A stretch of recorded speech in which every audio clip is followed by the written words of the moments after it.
All right, guys. Today we got a real special guest in the house, Mr. Hocus 4/5. What's up, Hocus? How you doing today, bro? Anything good, bro? Thanks for having me on your show. Man, I appreciate you for taking this. So I like to start my interviews at the beginning and humanize you and allow people to understand who you are as a person before we get into the more controversial things later on. So where are you originally from, and what was your childhood like for you? Originally from Harlem. My parents grew up in Harlem, New York, and then we ended up going to moving to the Bronx. Like I grew up, everybody know me from being from the Bronx, but they're originally from Harlem. So what had happened was we went to foster care. Me and my brothers, we went to foster care for like a year in Brooklyn because our parents was in the streets, and they came out and got us though out of foster care. And from there, we moved to the Bronx, Castle Hill. So I rep Castle Hill projects all day. I've been from Castle Hill since I was like 8 years old. That's where I grew up. Got you. So you moved like at like 8 years old to Castle Hill from Harlem? From Brooklyn, from foster care. Okay, got you. So Okay. like, I'm originally from Harlem, like all my family really from Harlem, but we moved to the Bronx after coming out of foster care. So that's why when y'all see me rep the Bronx, Castle Hill. Yeah. And so your dad was in the streets, he was a hustler? Yeah, my dad definitely was a hustler. Was to get money. Yep. And then how about your mom? My mom's was his ride or die. She was out there. She was doing her thing. She was raising the kids, but she held my pops down. So how many siblings did you grow up with? I got 7 brothers, 3 sisters. Damn. Household, yeah, a lot. So 11 kids in the household, right? With 2 adults. What was that like? What was the dynamics? It's crazy. It felt so normal. Now that I look at it, I think back like, damn, it was a lot of us in the house. Because you got kids yourself, right? Yeah, I got 4. You got 4. So I'm sure that 4 seems like a handful for you already. Oh my God, it do right. it. So thinking about 11 kids, and where are you at? You in the middle? Yeah, I'm the 4th child. So, the 4th child. Okay. Yeah. So what is that like? Is it like the kids helping raise the kids, or? I wouldn't say kids helping raise the kids. Our parents did a good job. My father died when I was 12 though, but I know we'll probably get into that. But my mom's did all she could, until we hit the streets. But it was a relationship. It was a bond that was built through a powerful man. My father, the reason why he had so many sons, right, is because he had no brothers. And he said he always wanted us to have brothers. And that was dope because me and my brothers are really tight. And us being tight the way we are, it helped us survive the streets, so it was just a bond. It wasn't, like we helped raise, I won't say we raised each other. We just bonded and we grew together. Right. So how did you guys end up in foster care, and what was that experience like for you as a child? It was sad, man. It brings back a lot of memories when I think about it, man. I'm gonna tell you how we ended up there first. Well, we was living with my grandmother, and I can't remember exactly what happened, but I remember ACS. Well, back then it was called BCW, right? It was called BCW. I remember they came to the house, and for whatever reason they took us. My mother, we were staying with my grandma. My mother and my father was in the streets, like I said, and and then when we went to foster care, so I went. So my older sister went with a family member. Me and my brothers went to Brooklyn in actual foster care with, like, real foster care. And this lady, her name was Miss Bingley. She did not take care of us at all, man. This woman, she bought us the cheapest shit. I know her check was looking crazy for having 4 boys, but the first day, I remember the first day we got there, like the next day, she had a grandson. I believe it was her grandson. His name was Calvin. He was a little older than us. Calvin told us to come downstairs with him. Calvin made us fight the block. Like, he tested us the first day. Like, you got to fight. I guess he was crazy. Like, if y'all going to be living in my house with my grandma, I got to make sure y'all tough. And Calvin became cool after that, though. It was rough, man, being in foster care. I remember being 8 years old, rolling dice, even though it was like for little dollars and shit like that. Yo, we was rolling dice. I remember going with this dude named Charles. He had a beef with some dudes upstairs in the building. We called them the Grease Monkeys. They had Jerry curls. Right, so we called them the Grease Monkeys, and we went to Charles' brother's house, and they gave us a gun.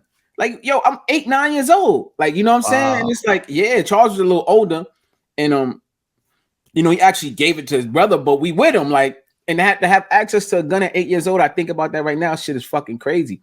So we was only there for a year, but I remember that shit like yesterday, man. It was a crazy experience being in foster care away from your family.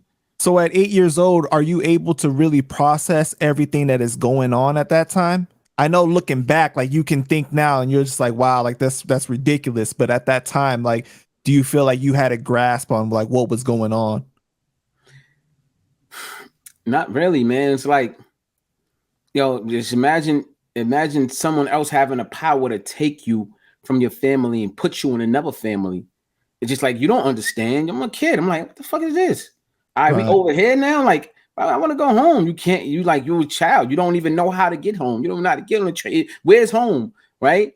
Now it was hard to process, bro. But being with my brothers is what kept us strong. We was together. It was me and three of my brothers. The younger ones wasn't born yet. The younger ones is literally from Castle Hill Projects. Like they was born there, raised there. The older ones of us, yeah, we're from Castle, of course, but we wasn't born there. So yeah, it was hard, bro. It was a lot to process. So yeah, you feel lucky that at least you were with your brothers and you guys weren't completely like split apart. Yo, that kept us strong, bro. That kept us strong, for real. So being in that household, was she like abusing you guys? Was she like beating you guys and everything, or nah? It was just that you guys had to fight other people. Yeah, after that first night, though, we was respected. Like the neighborhood rocked with us. So it wasn't like we was fighting every day. I mean, we probably got into a little scuffles in there, but we was kind of like family. We became family with the building. Like they didn't bully us. I mean, they really couldn't. We gonna fight. Like, you know what I'm saying? Like we brothers, we together, we gonna fight. So they kind of rocked with us. You know what I'm saying? It was dope. Yeah, no, she didn't beat us or anything like that. I just say she just gave us the bare minimum. Like she fed us, of course. I remember, she never starved us. Nothing like that. She didn't beat us, but we got the bare minimum. Like, well, was she treating everybody else better, like the other kids in the household? Because those was her real grandkids, though. She had grandkids. Yeah, hell yeah, she was treating them better. So for you as a kid to see that, though, like, I mean, that's got to give you like some type of feeling like I'm not as good as these other kids that are getting treated better, though, right? I just knew that this wasn't my family, so it was. So you kind of accepted it, got you? Yeah, we kind of accepted it. Like, I just knew that it wasn't my family. I don't know. I just never had this complaining attitude, man. I even as a kid, I always just dealt with what came with me. Like what came with. I'm like, all right, I'm here. I don't understand, but I'm here. I got to deal with it. Right, you got to roll with the punches. I don't know why I got to fight, but okay, if I got to fight, I'm not gonna just let dudes beat me up. I've seen other interviews where you've talked about like your mother fell into addiction real early on, right? What at what age that was for you? So actually the year I was born, 83, I believe 83 is really the year crack came out, right? So that was like, I mean, I was so young, I couldn't tell you, how old I was. But yes, that was part of life's been clean over 30 years now. Like my parents became my superheroes. They came and got us out of foster care. And look, we gotta go get our kids. Fuck that. Whatever they was going through in their life, I don't think they was together at the time. They got back together and came and got us. And like, they my superheroes. Yeah, that's beautiful, man. That's, I think that with you being a parent, right, you understand like it's so difficult because everything that you do affects your kids, right? Like, you know what I mean? So like growing up in an era like that, like the 80s, where it's so tough in the inner city and everything, you're faced with so many different challenges, man. So yes, definitely that's amazing. They were able to overcome all that and come get you guys and be there for you guys for the rest of your lives, Yeah. Well, my father, he died when I was 12 while we was living in Castle. He actually died in the apartment. Right. And that was going to lead me to my next question. I know you had a real special relationship with your father, right? Like, what did your father mean to you from a young age? Like, were you like more of like a daddy's boy compared to like a mama's boy? I couldn't tell you was I more daddy boy. Maybe I probably was. But he meant everything. Like he was always smart to me. Like as a kid, he just like it's crazy because I know I probably don't look it, but I'm 40 years old, right? And he died when he was 40. So at this age, I be thinking like, damn, like I feel like I'm gonna live another 40, maybe 60 years. Like I feel young as fuck. Like I'm in shape, I'm healthy. And he died when he was 40. And I'm like, damn, dad didn't really get to live. But as a kid, I still look up to him till this day. He was always smart. Like he always had the answers to me. And you know, he was a great dad, bro. Like, he was a great dad. And it seemed like he really instilled like a lot of those like codes in you, right? Those like man morals of like, this is how a man is supposed to be. So, you know, a lot of times when you grow up in the inner city, it's like a lot of people, I'm sure you had tons of friends that grew up without their fathers, but like you had that still around you. So I'm sure you're grateful for that. Yeah, he you know, he told me things like, you know, I remember a lot. And you gotta remember he died when I was 12. So, you know, he told me things like, you know, don't always look a man in his eyes when you talk to him. He said, I didn't understand then, but he said, don't ever be a snitch. Don't ever, no matter what you do, don't ever rat to the police or nobody. Don't ever be a snitch. You don't want to be labeled a snitch. To the average mind, me saying that, they'll probably be thinking, oh, his father set him up for failure. No, he didn't. Look at me now. Set me up for success. You got the, you know, I then became situations where I know we're gonna get into later on, where niggas put in that position and didn't do it and still overcame the law. So you don't have to snitch to come home. But a lot of things, bro. I remember one time he pulled me up. He was smoking a cigarette and he pulled me up like, yo, come here, let me highlight you. And he showed me the box. He was like, you see this? Don't ever smoke these. But I told him, I said, but you doing it. You know what I'm saying? Like we used to talk like that. Like, but you do. He said, don't do what I do. Do what I say. All right. And then I read the box. It said may cause lung cancer. And I tell you that story because to this day, I never smoked a cigarette in my life. Like that man had that much influence on me. Like I never took a pull off of a cigarette in my entire life. And I'm 40 years old. And it's because of that. Mm-hmm.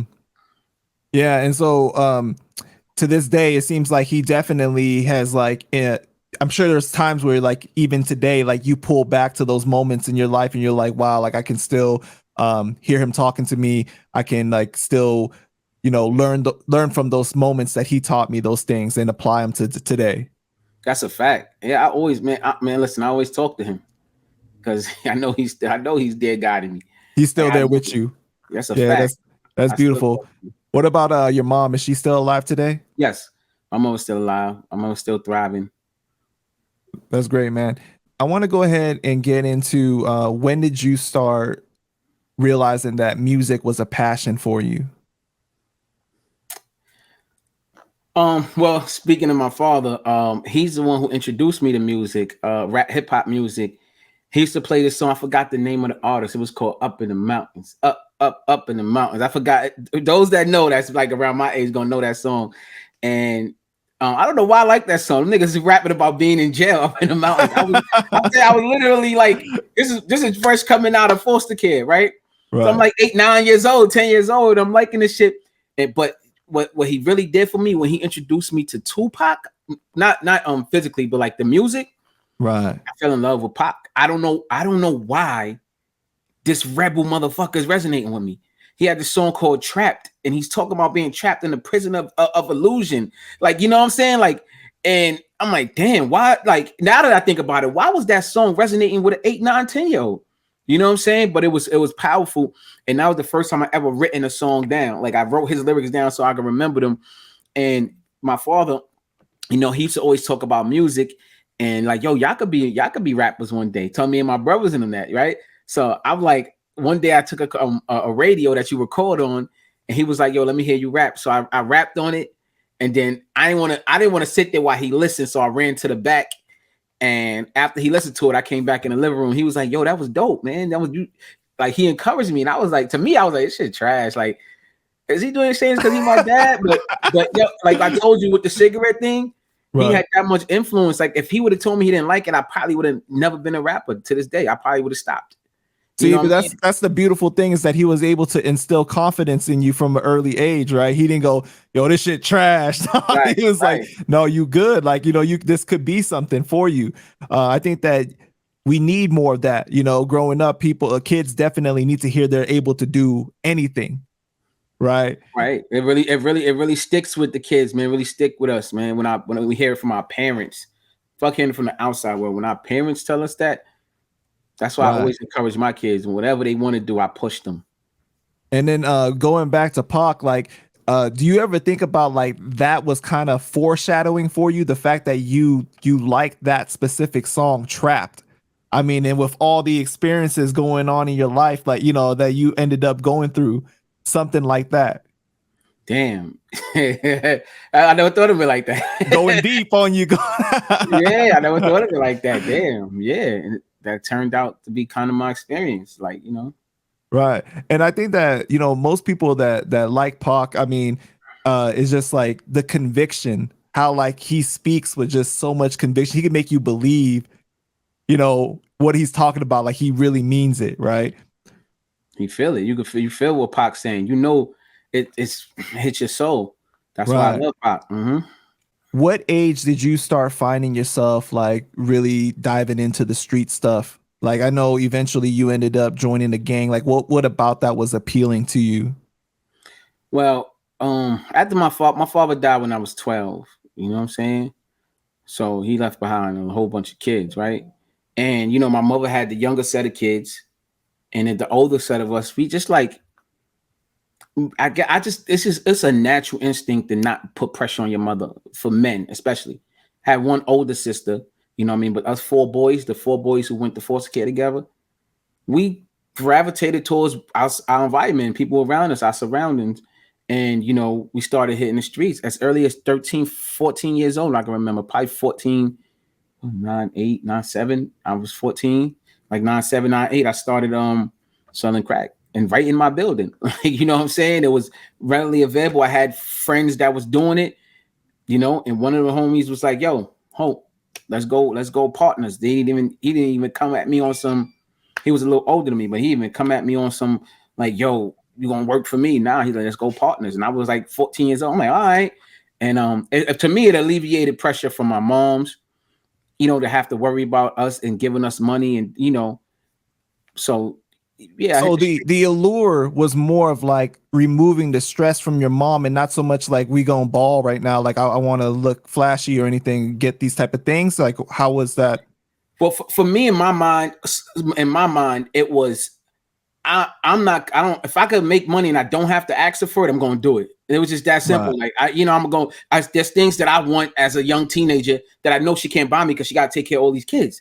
So I'm like, I got a way to make this money and to do it. Like, I'm going to do it. Like, that's how I was in my mind, you know? So yeah, you know, I was still a teenager. I was a video game freak. I wanted some video games. Yeah. Like I wanted some nice new sneakers. Like, you know what I'm saying? So at this time, is she clean? Yeah. Okay. As soon as she got out of foster care, I mean, she got clean before she had to get us from foster care. So we moved to Castle Hill, I believe, 9-1. 9-1, 9-2? 9-1, yeah, because my brother was born 9-2 the next year. Yeah.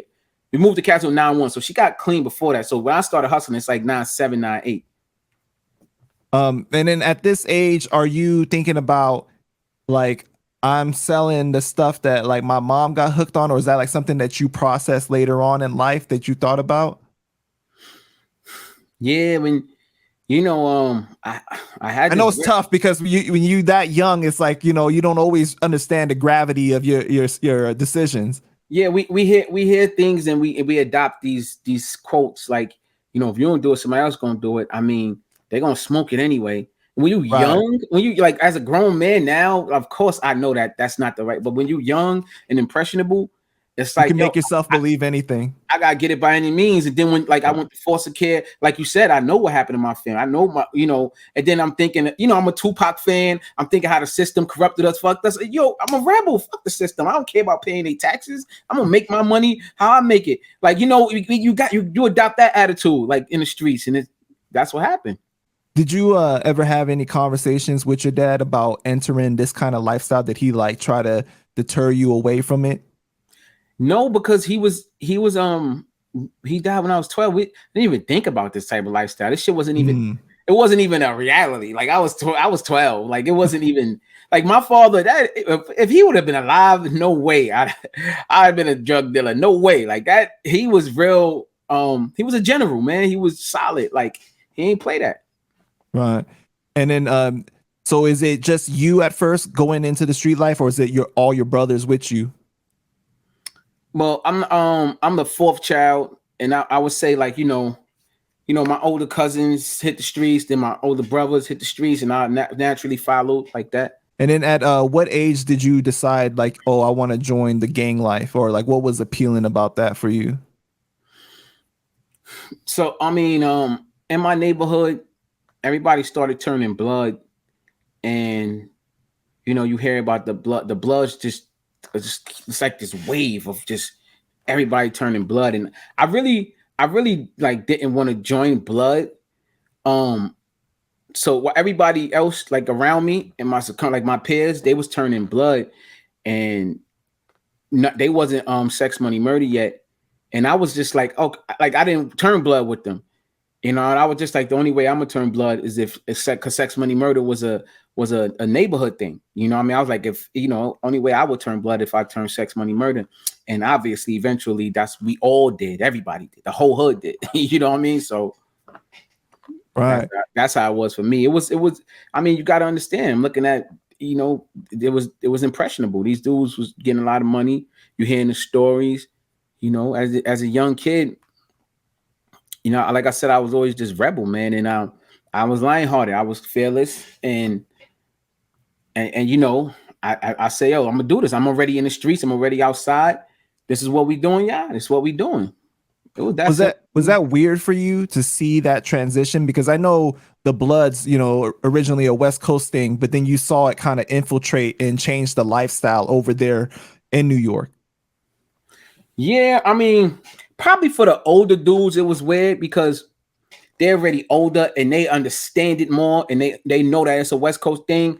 So yeah, of course, like I know it's a West Coast thing, but when it hit, it was just like it was just there. I don't even know how. It wasn't really weird, bro. It was like everybody turning blood. Like, all right, it's what we doing. It had nothing to do with the West Coast. Like when we was doing it, right? We not thinking about the West Coast. We thinking about this is what's happening here. Like much love to the West Coast, but we didn't care about that. We just don't. This was happening here. This is what we doing over here. And what age were you when this was like happening? So prior to age around when I started hustling, like 14, 15, I didn't turn blood on until I was 17. You're 17. In the year 2000, yeah. In the year 2000, I turned 17. And was there a lot of Crips around too? Mm-mm. No. Mm-mm. Wow. So it was just blood. That's it. It was blood, man. New York City is bloodied out. Now you start to see like the Crips, more Crips. Like it wasn't a lot of Crips. Maybe like in different neighborhoods, maybe like in Flatbush and Brooklyn. I don't really know too much about Brooklyn, but the Bronx is mostly blooded out everywhere. Like it was home is blood everywhere. And so how did Bang Bang Boogie form? Well, Bang Bang Boogie, it's crazy that you said how did it form. So me and my man P.O., rest in peace, man. P.O. the voice. So P.O. was like, yo, me and him, he was like, yo, we need to start a movement. Me and him was in a car, right? So I was just coming off a project that I was making, and P.O. really liked that. I met P.O. through my brother S1. See, I was locked up for a gun charge, and S1 was still out working, like me doing music, and he met P.O. And P.O. is one of them guys, if he shine a light on you, he speak, the whole neighborhood gonna know who you are. He got a big mouth. You know what I'm saying? He was a fucking walking marketing tool. So he started, hearing my music and like, oh, nah, hook, go hard. And, me and P.O. had a lot of comment. We both like to get drunk. And, you know what I'm saying? We just, we both talk our shit. We both fearless. So we got really cool. And one day we sitting in front of the liquor store on Castle Hill in the car. And we like the Bronx See the New Movement. And we like, word, yo, we got to bring this shit back. Oh, yo, he like, yo, we got to name it something. I'm like, what? He's like, yo, I got it. He said, Bang Bang Boogie. I'm like, what? Hey, get that shit out of here, Bang Bang Boogie. He said, I'm telling you, hope to think about it. So I sat there and I thought, I'm like, Bang Bang Boogie. Up jumped the boogie. I'm like, that shit? But I'm like, then I started to think about the bang bang, like, oh yeah, we can flip it like that. Yeah, bang bang, but yeah. And like, you were thinking old school at first, right? You was thinking, I was thinking old school. I was thinking some gay shit, bang bang boogie, like. But I'm like, oh nah, we can flip that. That's fire. And then that's when so me and P.O. we invited Mice to the studio, Cuban, Lord, and my brother S1. We put together that first Posse Cut track, and a week later we had 50 Cent on the phone. Wow. So how did Gilly get involved with all that? Shout out to Gilly, by the way. Well, Gilly ran the Watson tournament with Lee Green. So the Watson tournament is where all the neighborhoods go. We all go there for for the basketball tournaments. You know what I'm saying? You got it's like the basketball tournament for our area, the Soundview section. You got Bronx, Riverdale, Watson, Monroe, Story Ave, Lafayette, Castle Hill, Soundview. We all there, right? So Gilly and PO was real tight. Obviously because PO was running the Watson tournament too with Gilly. So they, they've been business partners. So when we went to start Bang Bang Boogie, of course Gilly. Because Gilly, he come from Terror Squad. That's right. Big Pun brother. You know what I'm saying? That's Cuban brother.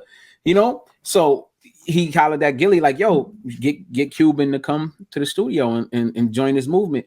And Gilly hollered at Cuban, and then they came, and then that's how Gilly got involved. The Gilly was managing us.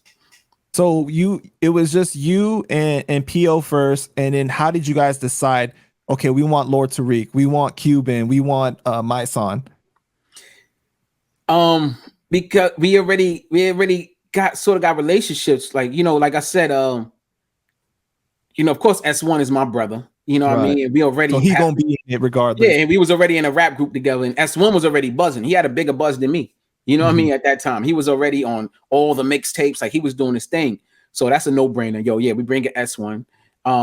Cuban, like I said, PO, that was PO reaching out to Gilly, like, yo, Cuban reaching out to my son, like, yo, Lord Tariq is his fam from Soundview. That's a no-brainer. Nigga, like, to have Lord on there was a blessing. You know what I mean? He the only one with a platinum record. So, it was, I don't know. It was just like it just happened, bro. So you said like within 1 week, 50 was already on the phone. Was he talking to you, or who was he talking to? He was talking to with PO and Tone was talking to 50.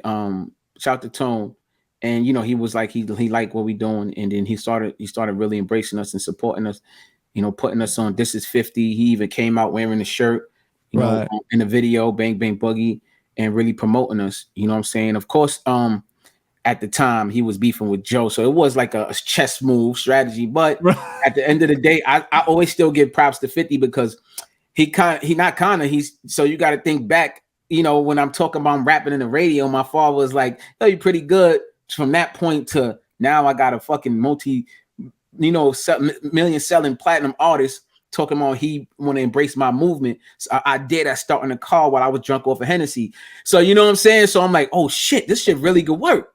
So 50 showed me when he embraced us that, I had something, and, and that's what made me always want to keep pushing doing music. I was like, nah, we really got something here.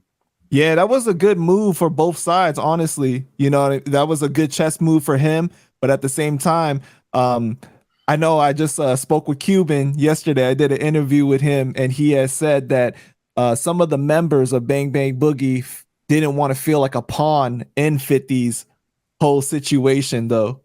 Didn't want to feel like they were being used by 50 to go at Joe. Maybe that really was. I think my son felt like that. I will let them speak for themselves, but I didn't feel like that. I didn't feel like that at the time. Like, I'm young, I'm in the streets all the way. You know what I mean? I'm just like, I'm riding. Like, what it is. What we doing? It's working. Like, let's go. What we doing? Like I said, I'm fearless. I don't care. Like, you know what I mean? That was my thoughts. Like, I wasn't thinking like, nah, I ain't letting 50 use, but they've been in the industry already. They're a little older, so they probably did feel like that, So was there ever any talks about signing to 50? No. Oh shit, it was recording. Are we still good? Yeah. Oh no, it was never no talks about signing to 50.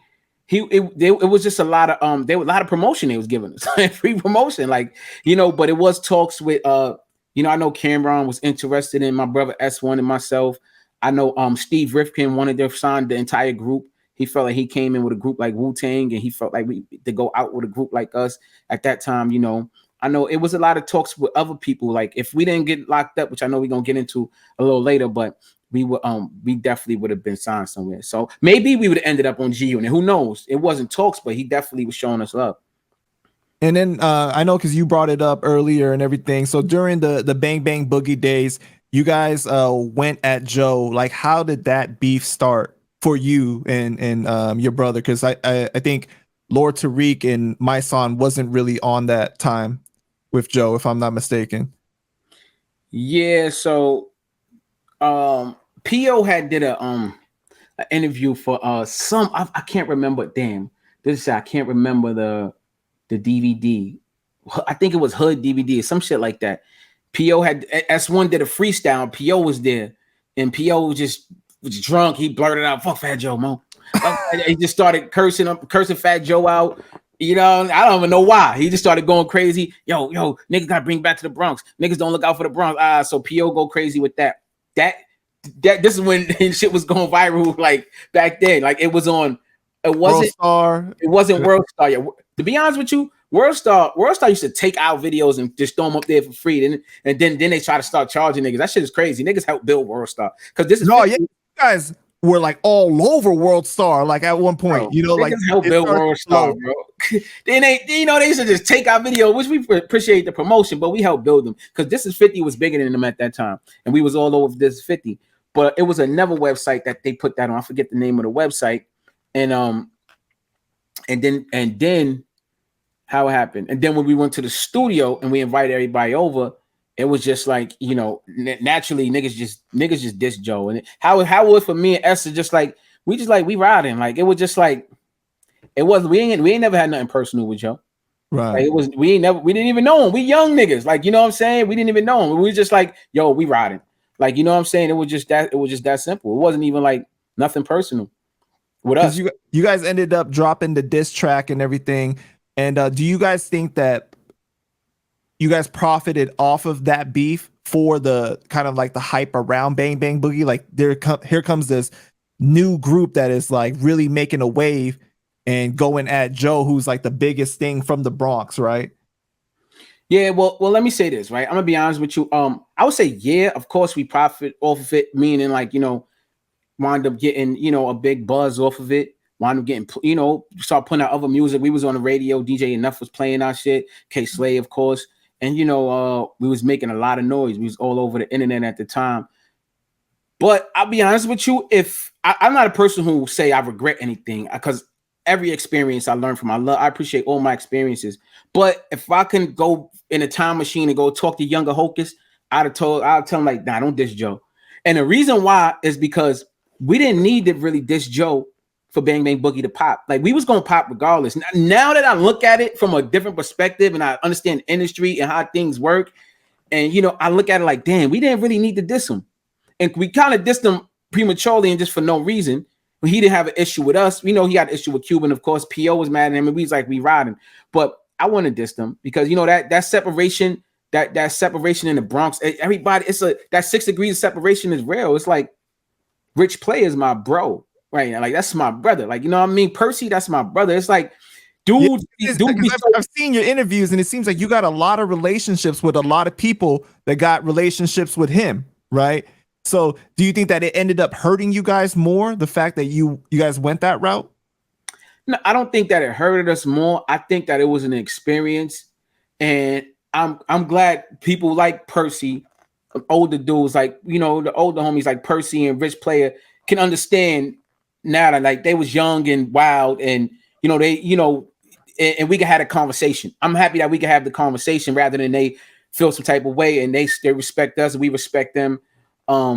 Yeah, it's like it makes no sense, you know, it makes no sense for us to beef. And like, I don't like when Bronx people's beef with each other. Even in my hood, when my hood used to beef, like Sam, Castle, Monroe, I always tried to like, I don't like that too close to home beefing. And that shit don't make no sense, bro. So like whatever Cuban and Joe and them got going on, that's personal. I wasn't there for that. I wasn't Terror Squad. I wasn't there for that. Now, when it comes to Bang Bang Boogie, I'm there for that. I was front liner for that. And you know, now it's like, now I look back, like, nah, we shouldn't, I wouldn't have dissed them. We didn't need to. Bang Bang Boogie would have popped regardless. So we had the music and we had the movement, we had the strength. We didn't need to diss them. You guys had the streets for sure. So so that is one of the things that you do regret, though. Like you said, you don't have. I regret it. I'll just say I won't say I regret it. I don't like to live with regrets, but I'll just say that if I could do it again, I'd take a different route. I wouldn't diss him. Do you think that the situation with Cuban influenced you guys to go that route, though? I think the energy was Cuban. It was PO, Q, and Cuban. It was, I mean, maybe. I don't know, like, you know what I'm saying? And, you know, we went in the studio, you know, because Cuban didn't say the first rap. S1 said the first line, and he kind of set it off and threw a shot. Then I came behind him, I threw a shot. You know, it was the energy. It was the energy. You know, Right. we was young and we were just like, yo, fuck it, yo, this is what we doing, yo.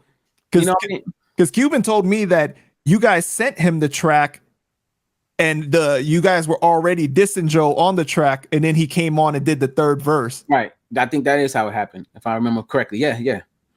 So it was kind of like, you know, the energy was really PO, and that interview he did, I told you, that went viral when we were just on that type of time. Like, yo, fuck that. We gonna take the Bronx over. We got to come at the top, nigga.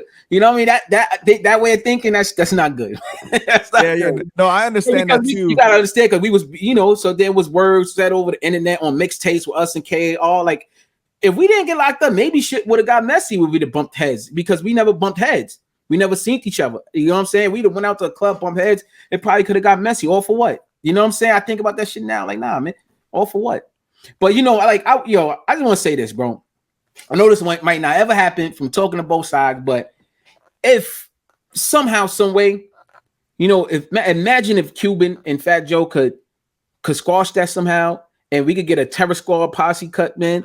I think for the youth to see that, if they could squash they beef, I think that'll speak of presidents, especially over the Bronx and this drill rap that's going on right now. Like two of the biggest Bronx rappers to come out of the Bronx from the biggest movement from the Bronx. Terror Squad is the biggest movement from the Bronx. We got to admit that. No doubt. You know? So like, I'm telling you, man, if I know it never happened, I'm gangster dreaming right now. You know, I spoke to Tony Sunshine. I already know Tony. I already know, but I just, you know, that just Hocus in his thoughts, man. And if that can never happen, that would be so dope. Just imagine what it would do. Of course, put Hocus on it. You know what I mean? I need a verse on it too, man. I need to jump on it too.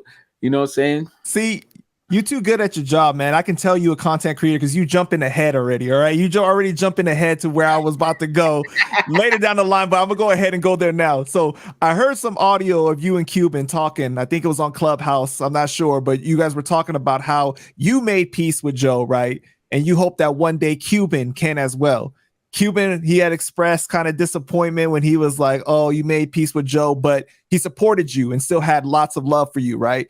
Was that situation, did that like kind of leave you conflicted, or it was like, this is what's best for me? It is like, this is what's best for me, because, you know, at this point in my life, I understand who the real enemy is. And I don't want to jump down a rabbit hole on your show, because, you know, my content is different. But I understand when Joe is definitely not the enemy. He's not the enemy. He's not my enemy. You know what I'm saying? We have a bigger enemy that's really trying to take us out, like all of us, right? And so I'm really on some unity shit. I will be like, come on, you know, like, I understand it's personal with him and Cuban, and that probably could never be amended. But that doesn't mean I have to have smoke with him for the rest of my life. I never had a personal with him. You know what I'm saying? And I never had a personal with him. So, you know, it's then, like I said, it's family ties. Like, it's people that's too close together. Shout out to my bro BXO. He fuck with them too. Like, yo, niggas fuck with each other. Like, nah, I'm like, you know what I mean? I'm a real street nigga who fuck with real street niggas on that side. It's like, I have out of respect for my niggas, I have to be like, yo, you know what I mean? Salute. Like, it is what it is. It ain't personal with me. I understand it's personal. I understand they could never squash their shit. And I'm, you know, look, I still say Cuban my brother too. I would never pick side. I would never be like, fuck Cuban.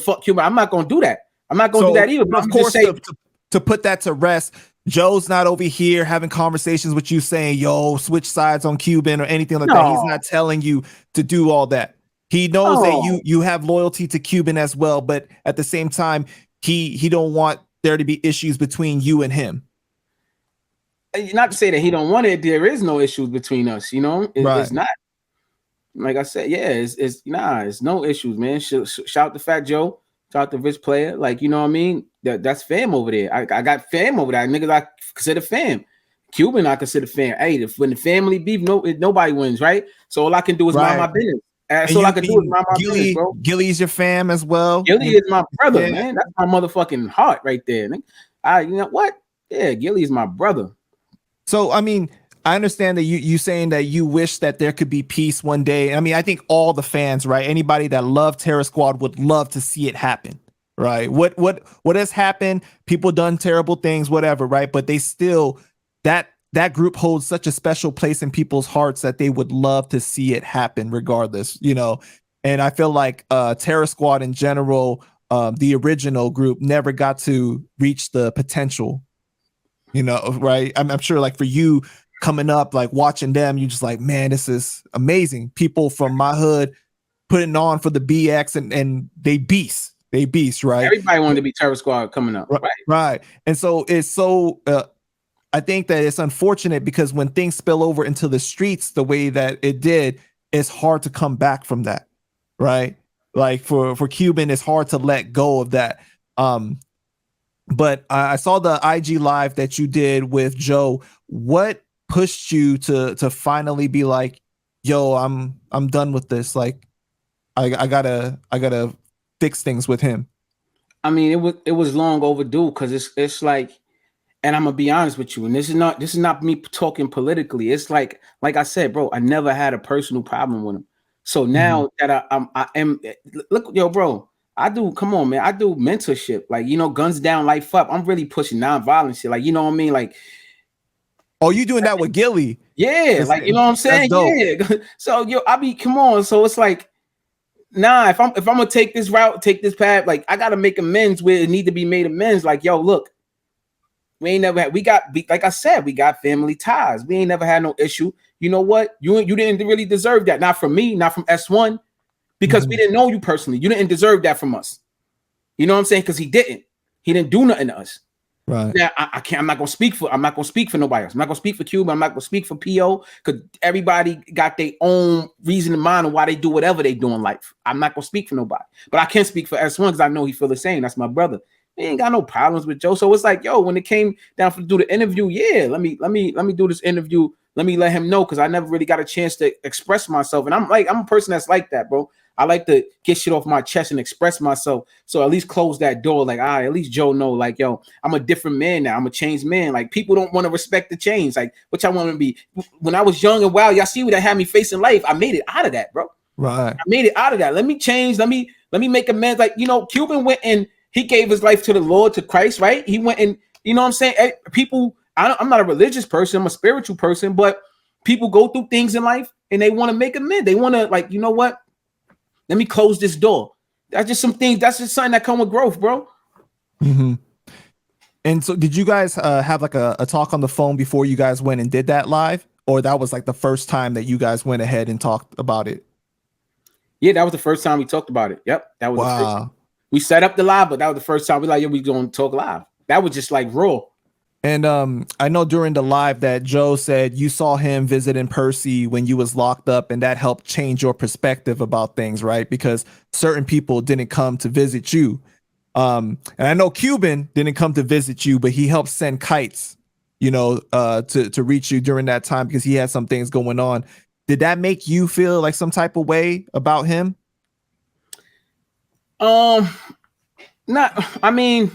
No, he had his reasons why he couldn't come see a nigga. So it's like it is what it is. So no, but it did make me change my perspective on Joe, because this is real nigga shit. Fuck rap, fuck hip hop, fuck rap. I'm facing the rest of my life in prison. Percy facing the rest of his life in prison. His man, who's a celebrity, is pulling up. Holding him down. That pulling him down. That means a lot. When someone like that, and even if COs in the jail see that you got that type of support, that shit means a lot more than you can imagine. Well, I'm talking about way more than you can imagine.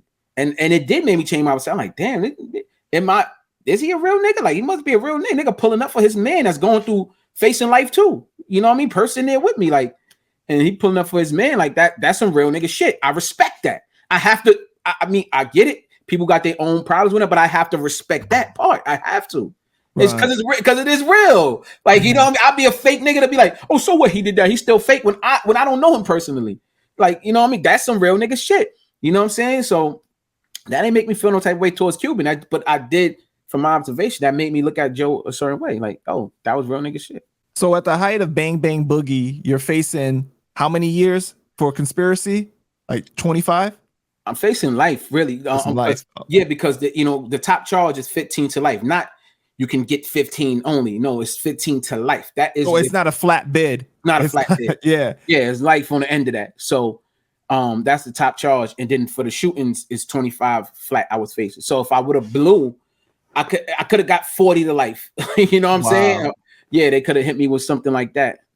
And S1, he's facing different charges, right? For drug related. We all was facing conspiracy. Oh, all okay. So we all had conspiracy 1, 2, 3, 4. Everybody had that. But then we had sub charges. Like I was charged with some shootings. Those are my sub charges. S1 was charged with some drug charges and a robbery or something like that. And other people had their own little sub separate charges. But we all had conspiracy. Conspiracy first, second, third, and fourth. And can you tell us the background of that case and like how it came about? Oh yeah, it was this guy named Paulie that I actually like I'm not gonna say I didn't grow up with him because he wasn't my peer, but I watched him grow up. And he watched me as a child, like literally like from a baby. Like he used to be in my house. I used to fucking damn near live in his house because his brothers was his uncles, my right hand man. And his whole family. I love his family to this day. Like they family. And he put a wedge between that. What he did, man. So Paulie winds up shooting somebody. He wound up trying to shoot at somebody for trying to holler at his girl or something like that. And he hit somebody. He hit the wrong person. He hit somebody in the leg. Oh, he gets locked up for that. He tells them where some guns is at, and they let him go. But he started working from there. We didn't know that, of course, till later on. But I didn't trust him because, niggas don't just come home like that. Right. And then they gave him another plea agreement because after they let him out, he went and he cut an old lady and he robbed her. He cut an elderly woman and robbed her. They let him out again, gave him a second plea deal to lie rat. I'm gonna call it lie rat because he lied, right? And to rat on us, to lie. He made up a whole story like we was this kingpin crew and I was the muscle and my brother was the money man and this person did this, that. Like the guy was just running his lips. Like he told the whole, I'm talking about he could have wrote a book. If they take his grand jury minutes and put that shit in a book, that should be the best-selling novel. That shit could be a number one hit movie, the way he fucking went up there in the grand jury and told the story. So he gave them what they really wanted to believe about you guys, which was not true. But he went ahead and did that and turned on you guys. Let me say this. I was no angel. I was in the streets. Our charges was trumped up charges, bullshit. So they took this charge out, conspiracy in the first degree. That charge was so fucked up. They only had that charge in there for a couple years, and they had to take it out. That's the charge. It's an A1 felony. The only thing that's an A1 felony in fucking New York is a murder, a rape, and I think a kidnapping. I think kidnapping is a felony.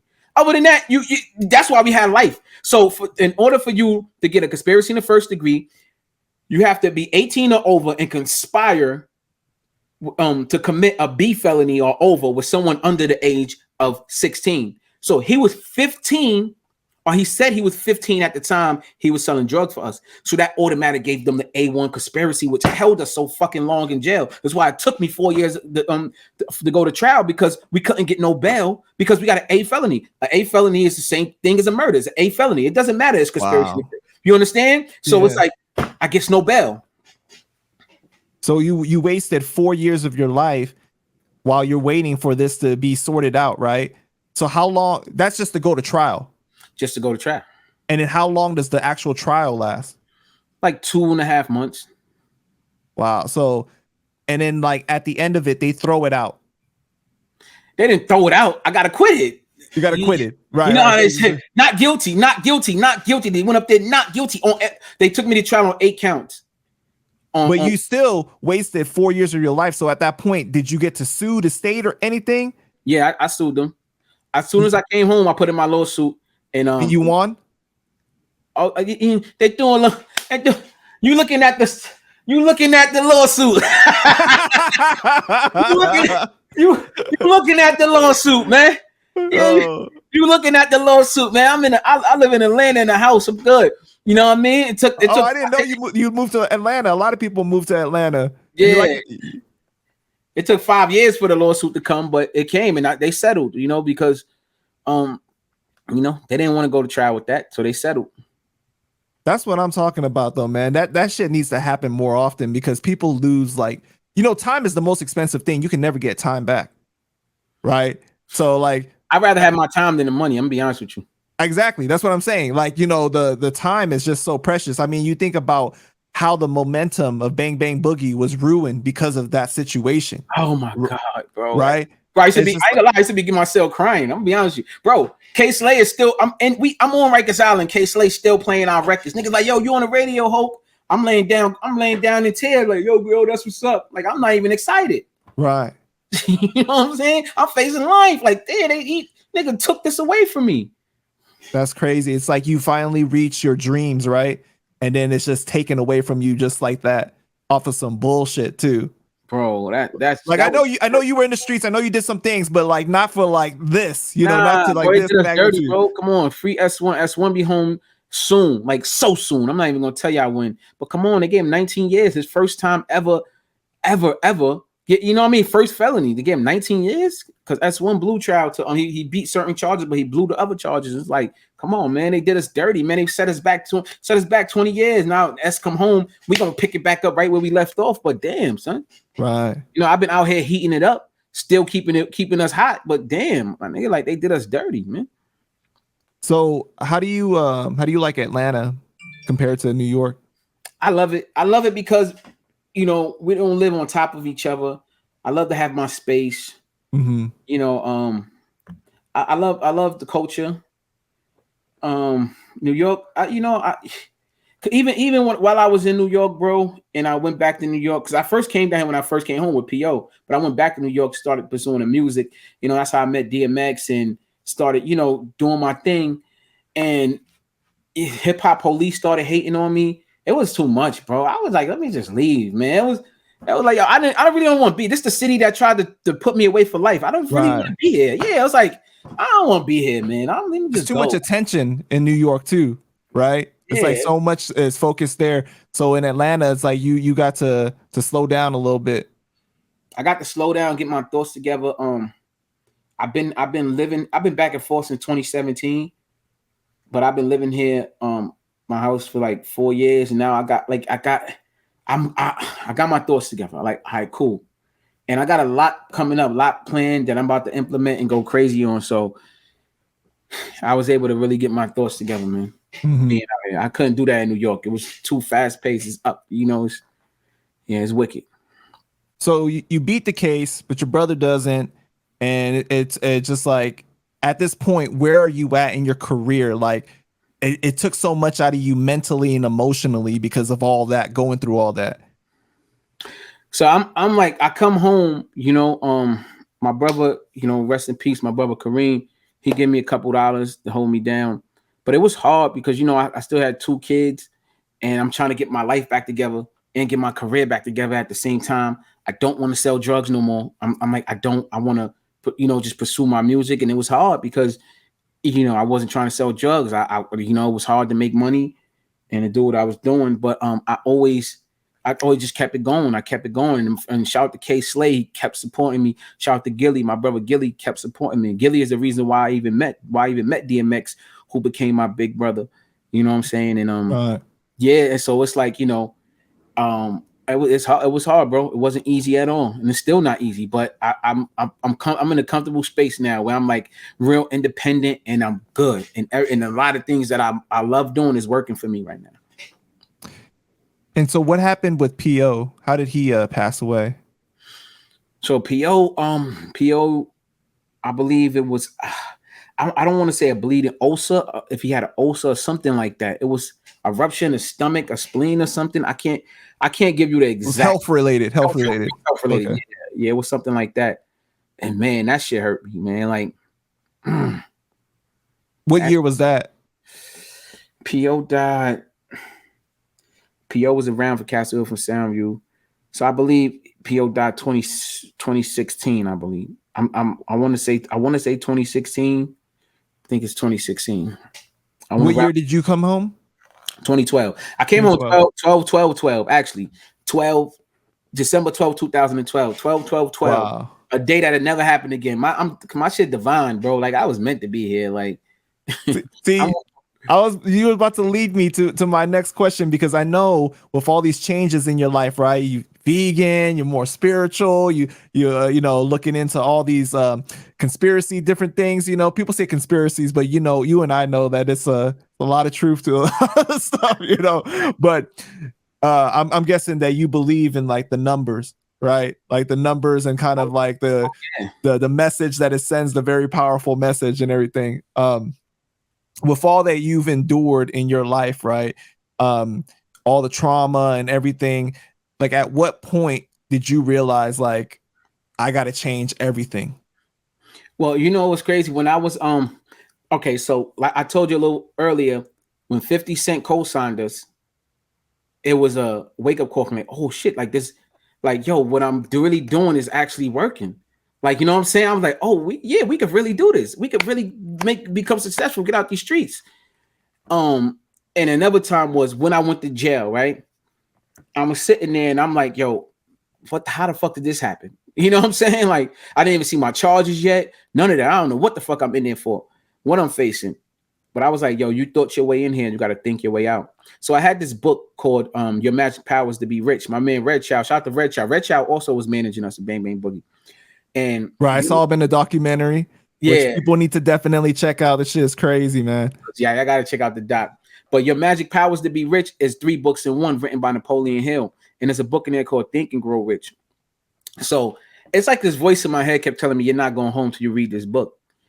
And I let it sit there a month, 2 months, and I just said the voice kept bothering me. So I wound up reading the book, and my mind was blown because because the you know, the your magic powers to be rich. And he keep talking about a secret in the book. And the secret is so simple, but we really don't understand it. It's just whatever you believe you can achieve. It's your thoughts, your frequency you put out, you attract, right? So then I'm talking to my man about that. And he's like, yo, you never read the book, The Secret by Rhonda Byrne? I said, nah, ordered that. And that just set me down a different path, bro. I started ordering so much books, book after book after book. Like my mind became a sponge. I just wanted to learn so much more, so much more. So it was right there where I said, oh shit. I realized like, oh, you mean to tell me all this time I've been trying to sell drugs to make money when I could just use my brain and think of it? I don't even, because, you know, what you do is all you got to do is think about the definite end, the end goal on what you want to achieve. You don't have to think about the how. The how is not up to you. That's how the law of attraction works. The how is up to the universe. So you could say, for example, you could say, I want a new Benz. So you think, how I'm gonna get this Benz? Okay, fuck it. I gotta go to work. I gotta go to my job. I gotta go maybe hustle up some money, get the Benz. But the Benz could end up on your front door as a gift from somebody who love you. You never know. Like, you know what I'm saying? That's how the law of attraction works. The how is never up to you. And when you understand that, you consciously use that shit. That's how I'm home, bro. Because I consciously thought my way out of that shit. I'm telling you, that's what it is. Some people gonna be like, oh, he just talking here because he beat trial. No, bro, I knew I was coming home. Because I was putting out that frequency. I was meditating. I was doing other things that I went inside, B. I'm like, nah. All this other shit didn't work for me. It got me here. This way y'all want me to live got me here. I got to use something else to get out of here. And that's what I did. And yeah. You know, it's so crazy that the how usually like discourages people too. It does. You know, it seems like as this unattainable thing, like it's so hard for you to overcome that you don't even want to dream big, that you just think of like, especially, you know, growing up in the inner city, you're just like, I'm stuck with what is realistic, right? What is like especially if other people are telling you, oh, that's not realistic. Because, you know, other people are dream killers, bro. Like they are. They will. If you tell them that you have like a unorthodox kind of dream, like rapping, right? Like they're like, man, you ain't never gonna make it. Like, what are you talking about? It's like 1 in a million. But you could be that 1 in a million, right? But a lot of times people, they allow those things to seem like so big that it discourages you. You know, it's crazy, man. But like you said, yeah, it's like you're not supposed to worry about the how. You're supposed to focus on what the end goal really is. That's it. Just focus on the end goal, and you're gonna acquire that. You're gonna attract that thing into your life. And once I understood that, it's like, okay, cool. It like I said, coming home, distractions, still trying to, like, you know, like I said, once I came back down here, I got it. Like, all right, I'll be smacking myself. Get back to that fucking Hocus in that cell. I got to put myself back in that cell, not physically, but mentally, because when I was in there, I was focused. I'm like, hold on, get back to that person. Now I'm back in the gym. I'm back, got my weight back up. Like I'm feeling good. I'm feeling like that Hocus, like, but on the street. Like, you know, I mean, I did it here. I didn't do it there. So, you know, it's a, you know, you are a work in process. You out there that's watching you, and remember that about yourself. You a work in progress, man. Ain't nothing happen overnight, man. I don't care if it's whatever it is. You're trying to lose weight. You're trying to be a rapper. You're trying to be a podcaster. Don't think that, you know what I'm saying, it ain't gonna happen overnight. Just keep working. You a work in progress. That's you it. know, it's interesting what you said, because you said that you had to put yourself back in that cell, right? But if you really think about it, you got your mind out of that cell, because when you growing up in the inner city, you know, it's like your mind is caged, right, to think about just everything that you see. But when you start to experience things on a more wide level, you start to read all these different things, your worldly view opens up, and you just think about all this other shit that you never thought was possible. And that's what you did in that cell, right? That's how you started changing your frequencies, started going a totally different route, meditation, changing the way that you eat, everything. Exactly. You know, I think that it's so crazy, because like, this is one of the reasons why I wanted to interview you too. Because I think that you represent a lot of different things that people don't even think about. You know, when you're growing up in the hood, you're eating a lot of times the worst shit, because you don't have access to nutritious foods or food deserts. You know what I'm talking about. You know, these different things, all these different things, right? And so how can you feel good if you're consuming things that are not good, right? Not just from a nutritional level, but from your mind, because it's not normal for you to see these type of things on a regular basis, bro. It's really not, right? We normalize it because we seeing it every single day, but that doesn't mean that it's healthy. It doesn't mean that that's good for you to consume on a regular basis, you know. And you and I know, it's like, that's why there's so much like undiagnosed, like PTSD, all types of different things when you're growing up in that kind of environment, you know. It's crazy, man. Fact, bro. Let me tell you something, right? And I'll be open and transparent with the people out there, because it's important for me to do this, because a lot of people be afraid to express their feelings. I was actually texting my bro yesterday or the day before, like, yo, you know, bro, like, you know, I was going through, because I'm about to drop a new album, right? I haven't even started recording yet. I'm talking about to drop it, but I'm coming out a new album, right? Manifestation, right? I'm about to drop a new album, exactly. And I took like 2 years off of music, and some of my bros couldn't understand why. And I say, yo, bro, you don't understand. I be feeling I can't come to y'all, because we grew up in the hood that we are all trained to have to be so tough. And y'all niggas know me for just being this aggressive, tough nigga. But yo, I went through a deep depression, bro. I told him, he was like, damn, bro, like I know. He said, I go through my shit and I just smile. I feel you though. Like, I'm like, yeah, bro. So like, you know, now I'm back. Like, you know, the pandemic. Don't get me wrong, I was doing my thing on going live every night in the rabbit hole, talking to the people, waking people up, helping people out, pouring into everybody. Nobody's pouring back into me though.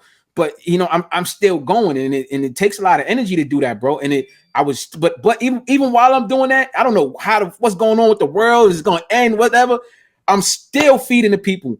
I'm drinking every night on a live, drinking wine. I'm smiling. But deep down inside, I'm depressed. I'm going through it. You know what I'm saying? I'm you know, lonely. You know, I don't have a real woman in my life. You know what I'm saying? I was going through it, bro. I had to fix myself back again. You know what I'm saying? If you do it once, you can always do it. So don't ever give up on you, man. Like it happens to all of us, the best of us, man. Don't ever think people out here just living their best life. That shit is Instagram. That shit is a lie, man. Bro. People going through real struggles out here, man. This shit is hard, man. That's why, you know, I'm like so glad, and I know you understand this, that we didn't grow up with social media, because I'm glad too. I'm so glad. Like, you know, I kind of like was at the tail end, but like, you know, like you know, you had MySpace and everything, but like at that point, like you're not so susceptible to all that shit, right? It's like you people on Instagram, they look at it, and especially the young kids, it's like, oh, this is how I'm supposed to look. This is how I'm supposed to do things, right? Especially for girls, bro. I feel real bad for them, man. It's like the girls growing up in this era. Oh, I got to get the BBL. I got to, you know, do all this stuff, you know, it's crazy. But people only show you what they want you to see. So don't think that their lives are so perfect. It's just perfect on Instagram. you know. And I think that the true like robber of happiness is the comparison, right? Just people comparing their lives to other people constantly. That's what it is. Exactly. All the time, man. And it's crazy because I think that people don't understand that everybody goes through bad times. Everybody has different things. Just because one person might be rich doesn't mean that they don't lack in other parts of their life. They might not have anybody that loves them. They might not have like, you know, but you might have the loving family, but you may not have the bag, right? So it's like everybody has different things. It's crazy. It's not perfect for anybody. It ain't perfect for nobody, man. Right. Yeah, so like don't look at that shit if you feeling down. Just turn your Instagram off because you're gonna be comparing yourself to motherfuckers who's probably doing worse than you. Exactly. Yo, and I was gonna bring this up to you too, because being a content creator is tough, bro. People just think, oh yeah, I just put out some videos and blah blah blah. Like they don't understand. Like a lot of people, a lot of content creators, because you working in the house all day long, you're not getting that sunlight, you're not getting that physical activity. You get depressed looking at the numbers, right? Your bread not looking right because the numbers are right. It can get depressing, bro. It can be a lot, you know. Guys, but you gotta stay down till you find your niche, whatever your niche is. And I got mine because you know where I kill niggas at is my consistency. So I know like my type of content is not gonna get pushed through the algorithm like other people would because of the content stuff that I talk about. So what I did was I built my own community, the Rabbit Hole, and they follow me wherever I go. I don't need 1 million followers. I got more than 1,000, but I'll take 1,000 solid ones who's gonna support, spend money, promote to whatever we need to do. I'm consistently. That's still so don't think that you need to be like Joe Budden's podcast. You don't need to be Panda Chop. You don't need to be Hocus. Be you. Right. You know what I'm saying? And be consistent. I go on every single night. Nobody got the consistency I got every single night. My shit ran every single night, 2 years straight, from 12 to 12. Half of the year. I'm live. I bet you if you do not show up one day, they're gonna think that you dead or something like that. They go crazy if I'm late. Bro, if I'm late, phones is going on. I'm telling you, they be like, yo, what happened? Hocus good, yo, what's going on? Yo, where you at? Where the Rabbit Hole? But I'll be smiling at that. I'll be like, all right, it's my peoples. Yo, so something that you had brought up too, it's funny because I had this question already, but you had brought up like, oh, people just expecting you to be the tough guy and everything, you know what I mean? Like to be like, and do you feel now like a sense of freedom that you don't have to fit in that box of being a G? Because we all know, like, I mean, I don't think anybody think you soft or that you won't get down or anything, but like having to have that image and uphold to that. Because I'm not gonna lie, bro, like I was listening to that Wack 100 audio where he was going off, right? And it's like you remain composed, bro. Like I was like, damn, like, you know, could Hocus have done this 10 years ago and not be on some raw shit, you know? 10 years ago, nigga, I probably been in LA looking for that nigga. I know, right? Yeah, like nigga, don't play with me. Like he really, like, come on, he really know what's up.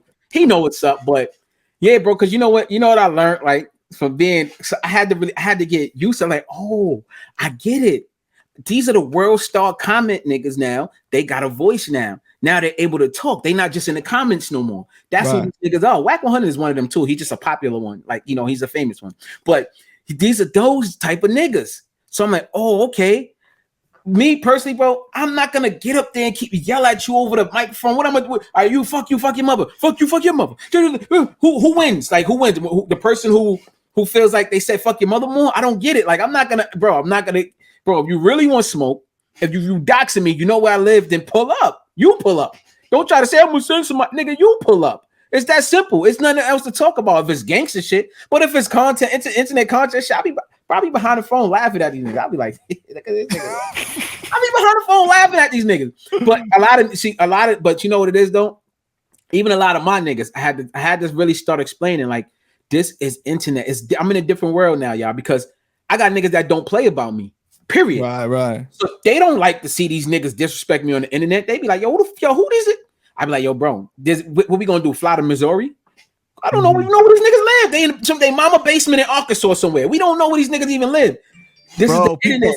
people say the craziest things online that they would never say to people's faces. I'm not talking about Wack, but I'm talking about people in general, right? Like people in general in the comments. Like even if you make like content just about your family, people will be in the comments saying, "Fuck your kids, hope your kids die." Like, you know, like it's just crazy, you know. Charleston White did that to me, right? Charleston White made a whole video about me, right, disrespecting me. The video was titled "Charleston White finally responds to OG Hocus 4/5" because he was disrespecting DMX, and I called him out. The nigga said, fuck your woman, Hocus 4/5 bitch ass nigga. I'll pluck your daughter and that little bitch. Get the fuck out of here. Go get your daddy. I'll smack the shit out your mother, Hocus, that bitch. This is what Charleston White said to me. So my mother, I'm not gonna lie, my mother, I don't know why she started watching YouTube. My mother be on YouTube too much. My mother see these things. So when these dudes be on YouTube, my mother Google my name and she sees this stuff, right? So my mother be like, my mother know her son. See, my mother don't call me. Yeah, she don't call me because she's worried y'all niggas gonna do something to me. I hope y'all know that. Just leave it alone. My mother know her son, nigga. She already know what time it is. She know if it's up, then she knows. Okay, so she's like, yo, don't do nothing. Just leave it alone. Don't even respond to these guys because she know it'll be up. She even when they disrespect her, when Wack said, "Oh, fuck your mother," she be like, "I ain't thinking about that guy. I don't want you to take it personal and think you gotta do something." I was like, "Ma, don't even worry about it." You know what I mean? I might call a nigga mouth, but I ain't trying. You know, I know it's the internet.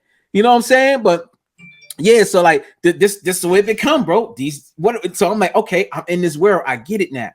I let them play themselves and be clowns. I'm not gonna join the circus with y'all and be saying the same. Fuck your mother. Fuck. I done got into arguments online. I'm not gonna lie, but it don't be like that. Like that shit is whack. It's like we gonna say the most disrespectful shit to each other, never see each other again. Both just wasted energy when we could really have a real conversation. If you want to have a conversation, let's talk. Let's build. I'm a content creator. Let's get them content. But if you want to just yell all day, bro, you can yell by yourself. I'm not gonna do that. So how did you reach a point where you were like able to change to be like, you know what? I'm not gonna allow these things to trigger me. I'm gonna have self-control and be able to be in control of my emotions, because you know that's really hard when you come from that environment where like somebody just barely look at you the wrong way and it's up. So I gotta think about when things that led to me going to jail, not just even the last time, multiple times. You know, I used to be so very reactive, like so reactive. I'm right back. Like I used to be so reactive. You gotta be a thinker. Sitting in that cell, it teaches you patience. You know what I mean? You learn a lot of patience, and I utilize it out here. So it's like I just be thinking before I act, or I might think before I say something. Or sometimes, I don't know if you done heard. So sometimes I'll just go off because I'll be like, man, who you really think you talking to? Like y'all niggas is soft. You're like, but really, I just be like, yo, bro, because once you your pride and your ego, like once you snatch that shit out and throw it somewhere, and you don't care about what other people think about you, oh, you good for the rest of your life. You think I care about any video that go up that these niggas talk shit about me when they don't even know me? Even if niggas do know me and they talk about me, so what? That's their perception of me. That's not my perception of myself. Why would I care about what they think about me? I don't give a fuck. Once you throw that away, bro, you'll have a fucking peaceful life. Your life will be so great. I don't give a fuck what you niggas. I don't even care about what the niggas think. Oh, I be hearing niggas talk shit. Oh, wow, Hocus in chain. He letting niggas talk to him like that. How am I letting a nigga from 8,000 miles away talk to me? But how am I letting him do it? He's on the phone. I can't call his provider. Hang up your phone. What am I gonna do? Punch him through the phone? Right. Crack your own phone. What am I to scream? This what y'all want? Scream back? Right. Nah, son. I don't care what a white. I'll be smiling behind the phone. I'll be like, these niggas is clowns. See, like that's how I know, like the veganism, like the meditation, all those positive changes that you've made have really changed you as a whole, right? Because like when you're able to take out your ego, not take the things personal, not allow that your ego to rule you, right? Because there's so many times that your ego gets you into trouble. Like so many things could be prevented if you don't allow your ego to control you. It's crazy, bro. Yeah, that's a lot of men is in the grave or in prison right now off of one simple reaction because of their ego. When they could have, and a lot of them, most of them will tell you like, damn, I wish I ain't do that shit. If I just thought for 1 second, You know, so I was in those type of positions before, and I just vowed to not, I try my hardest not to put myself in those type of positions. Like I would literally walk away from somebody, something that I couldn't do back in the day. I would literally get what, all right, you got it, fam. All right, you got it. And go home and don't even think about coming back to do nothing to them. Just go home and go turn on the TV and go watch my favorite television show and not care what that person said or anything. Like, I'm alive. Like, I'm still here. Like, you know what I mean? I like having sex, bro. I don't like to be in jail. Like, you can't have sex in there. Well, you can, but not the kind that you want to, you know? Yeah, you know what I'm saying? Like, yeah. Yeah, no, for real, man. Because, I think in the end, it's like people always think that they have to prove something to somebody else, right? Or like how like society standards make you feel like this is what a man is supposed to be like, that this is how you're supposed to react in anger and show and prove all the time, So I think that is a great thing that you've been able to reach a point where you're like, nah, man, I'm going to make my own decisions. I'm not going to allow you guys to dictate what is it that I'm supposed to do in this situation. You gotta be the example of the shit I'm preaching. You know what I'm saying? How can I react that way? And then the little young dudes that I'm talking to, they're gonna be like, we just saw you on Clubhouse going off. What do you mean? I need to put my gun down. Yeah, he said that same nigga. I'm telling you right now, shout out to the Blazer, the little bro Concord, right? Concord 64, young artist from the Bronx. He's about to take off, right? And I'm talking to him, telling him stop putting dead ops in his song. He just put up a post today saying he gonna stop that shit. That shit made me feel so good, man. Shit made me feel so good. So how am I talking to my little bros like that? But then I'm arguing with Wack 100, talking about I'm gonna pull up and shoot you online. I'm not doing that with you, bro. I'm not gonna talk gangster to you. I would look like a fraud to the work that I'm really doing. Right. I'm really trying to change the hood. You trying to cause destruction. Like I'm not gonna yell back and forth with a nigga like that. I'm not gonna do it. Like, it's not me. You ain't gonna get that out of me. And the more rewarding work too, because that's what you really care about in the end, right? It's just like making a change, making a difference. So yeah, let's go ahead and go into that. You were cool with Wack before. Like, things seemed like people really thought that you guys were cool. He was shouting you out all the time and everything. Where did it go wrong? So I met Wack through K Slay, you know what I'm saying? And we shared a brother in K Slay. K Slay put us on the phone a few times. And I think when K Slay died, me and Wack Bond probably got a little tighter. We never met personally, but we talked more. And we be on so internet. Just like through Clubhouse, or like real phone conversations? Real phone conversations. Before Clubhouse, me and Wack we speak. When K Slay was in the hospital, we was on the phone a lot. He died, we mourned together, talking to each other. See, a lot of people didn't. So I never held Wack, he would argue with everybody else, but support me. Like I said earlier, with the Fat Joes, I mind my business these days, bro. Like, I don't get in other people's shit. So when Wack is talking shit about everybody else, I was like, let me just mind my business. And he's supporting me. Yo, salute. I appreciate the support, Wack. But it's too many people, and then people that I fuck with and respect. I'm not gonna say no names. I don't want to put nobody names on the internet that don't want to be on the internet. It's like, yo, Hope, why you fuck? That's not gonna be violating the homies on here. He be doing this. Why you be fuck? I was like, yo, I be minding my business, and then the situation with Jay Prince when he was saying that Jay Prince was trying to extort the old lady, and I don't know if that's true. Wack is such a liar that I don't believe it. Now he never proved that. That's just him saying that. But whatever, that's none of my business too, right? But when it came down to they were saying like, yo, that might be some information that might help Larry Hoover get out of jail. Like, yo, bro, sign out. Like, yo, if you can help a nigga, even if it help him get out the whatever his situation is, right? If it can help him in any way, why not just get that footage over to them? Let them help that man get out of jail. Like, I'm a nigga who was in jail. Wack, you a nigga who was in jail. If anybody had any situation that had to do with you that can help you in any way, you gonna want to put the press in, like, yo, man, get that information for me. So when I looked at it like that, I was like, damn, bro, like, you standing in the middle of too much. Like, you doing too much, bro. I gotta separate myself from you because you are doing too much. Then he be like wilding on niggas, like, oh, I'll kill your mom, suck your dick, oh, your dead mom. Like, he do the little drill rap nigga shit, but through his voice vocally, like through Clubhouse shit. Like, Like, yo, bro, I don't want to stand next to that. So I don't want to stand next to nothing negative. I don't want to be affiliated with nothing negative. So I said, yo, bro, I can't rock with you. He said, yo, Hulk, I respect it. I put up a post. He even comment under the post. Don't worry, bro. You're a man is a man. I respect it. Whatever, bro. I'm still here for your fam. You need anything from me, holler at me. He goes on Clubhouse the same night. I guess it was the niggas in the room. They started playing the audio. They gassed him up. He started disrespecting me. Right? I'm like, we just got off the phone, bro, and you just said you respect it, bro. Like, what audio were they playing? What audio were they playing? It was the audio of me saying how I can't affiliate myself because I went publicly and said it. I went publicly and said it, and he didn't like that. Oh, so it wasn't a text post. It was an actual. It was I texted him first and told him like, yo, I'm gonna put it out publicly that I'm separated. No, I mean on IG. The IG post, was it just like text that you wrote that, hey, I can't do this? Oh, it's you talking. And then it was a caption. I put a caption also. So it was me talking. Oh, you feel like they gassed him up to respond and kind of go at you then? Yeah, they did. They played it in the room, and then he was hearing it with them, and then he was like, huh? Fuck you, Hocus, fuck your mother, and this and that. And then it's so crazy though, right? Let me tell you, this is the weirdest shit in the world. Let me tell you why this nigga's weird. So we wasn't talking to each other after that, right? We banged on each other on the internet, boom, we left it alone. Wasn't talking to each other. One day I went in his room on Clubhouse. I went in there to listen to what they was talking about.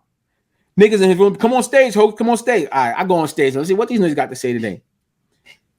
So niggas is talking or whatever, and it was like 1,000 people in Wack room. Wack like, yo, Hulk, you know what?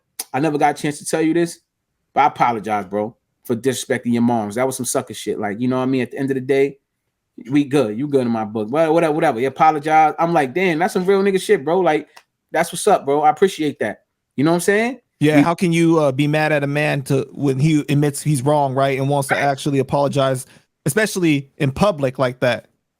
Right. That's real shit. And we was cool after that. We was back cool. Like it was like it wasn't the same, but we wasn't beefing. Right. I don't know. He must have been preparing, waiting for any piece of content to come out about me. Any piece. And he just started going off for me again. Like, I don't know. The shit is weird with that guy, man. Like, I don't know, man. He just I don't pay him any mind. I don't listen to him. I just like, you know, they constantly keep running. Well, they stopped now because I'm not on Clubhouse no more. I think that was his thing. He probably think he ran me off of Clubhouse, but I went where the money was at. Like, Clubhouse ain't where the money at. Ain't nobody run me. You can't run a nigga off an app. How you gonna run me off an app from pressing my button and going on an app? Right? I know I heard dudes say that, and I just ignored it. I said, I didn't hear him say that, but I heard other dudes say that. Like, oh, I heard Wack man Hocus off the app. How you run somebody off an app, nigga? Anyway, so you end up paying him the $5,000 for that bet? Bro, pay that nigga nothing. Nigga. Get it in blood, nigga. Get the fuck out of here, nigga. You didn't get paid nothing. Because honestly, I didn't lose the bet. I didn't lose it. Like, I really didn't. Like, he want to play word schematics. I listened to it, and I saw where you were coming from. I see what he was saying, but at the same time, I see where the confusion was. Yeah, no, it was no confusion. This is what Wack do. He's a master manipulator, master at it. And he played word schematic. He said what he did, though. He said, oh, yeah, I line things up with certain words, and then I got the real content on this. Bro, you wasn't even, first of all, how the fuck I got a warrant that I never knew about, that I went to jail, came home, never got, like, I'm not even talking about my last case. I'm talking about 2005.